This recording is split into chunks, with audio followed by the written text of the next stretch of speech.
Survivant du génocide arménien, apatride, militant communiste et poète, le héros de la résistance Missak Manouchian, célébré par Aragon et Léo Ferré, incarne la contribution des étrangers dans la lutte contre l'occupant nazi.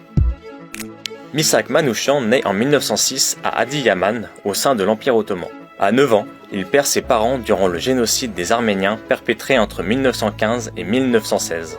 En fuite avec son frère, il rejoint la France en 1925 après être passé par un orphelinat au Liban. Menuisier puis ouvrier à Citroën lorsqu'il arrive à Paris, il aide son frère malade qui meurt en 1927. Il suit des cours à la Sorbonne et montre sa passion pour la poésie en écrivant pour Tchank, une revue écrite en arménien. Il y propose des traductions de poèmes célèbres ainsi que ses propres créations. Quant à ses convictions politiques, elles se construisent avec les références du pays qui l'accueille, c'est-à-dire les références à la Révolution française, aux Lumières, qui vont le marquer tout au long de son engagement, jusqu'à sa mort. À partir de 1934, cet engagement se développe au sein du Parti communiste français et du Comité de secours pour l'Arménie. Il a été manifestement très rapidement sensible aux dangers fascistes, dangers nazis, et son premier vrai engagement politique est de 1934-1935.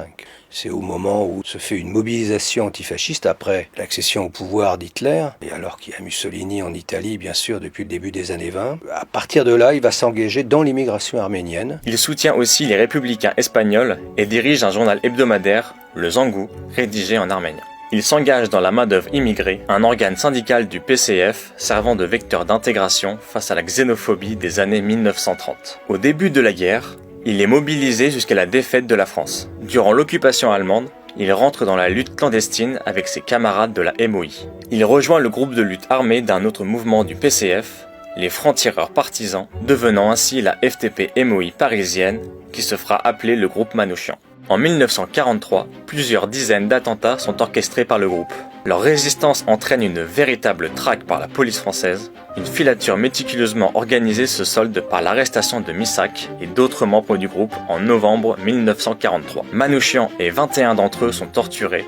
Aucun ne parle afin de protéger leurs camarades, dont Mélinée Manouchian, l'épouse de Missak. Il aimait beaucoup tous ses camarades et tous ses camarades le respectaient. Ils sont fusillés le 21 février 1944 au Mont Valérien, une colline où sont exécutés plus d'1 millier de résistants et otages pendant l'occupation. S'ensuit une campagne de propagande orchestrée par les nazis, discréditant le groupe.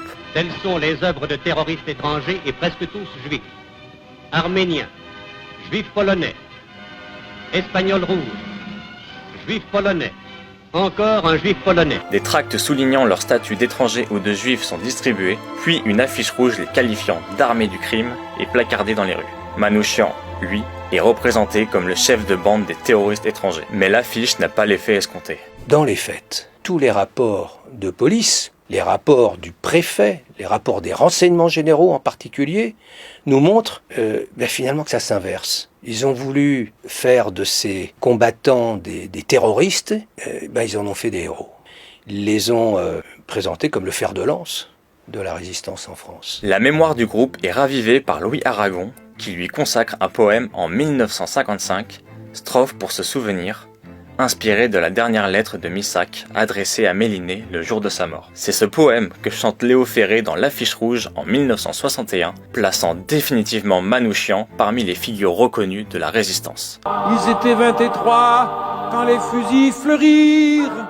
Est-il un héros qui pourrait entrer au Panthéon dans la lignée de Jean Moulin et de Joséphine Baker? Si certains se félicitent de voir un résistant étranger rejoindre la nécropole, d'autres y voient une récupération par l'État français d'un militant mort moins par patriotisme que pour un idéal, la liberté. Mais au-delà des convictions politiques, certains estiment que tous les membres de la FTP-MOI devraient l'accompagner dans cet hommage. Les soutiens à cette panthéonisation le voient d'un autre œil. Une étape nouvelle dans la centralité de ce personnage, comme symbolisant la résistance des étrangers, parce que derrière, c'est toute la résistance étrangère, tous les résistants étrangers en France qui rentrent au Panthéon avec lui.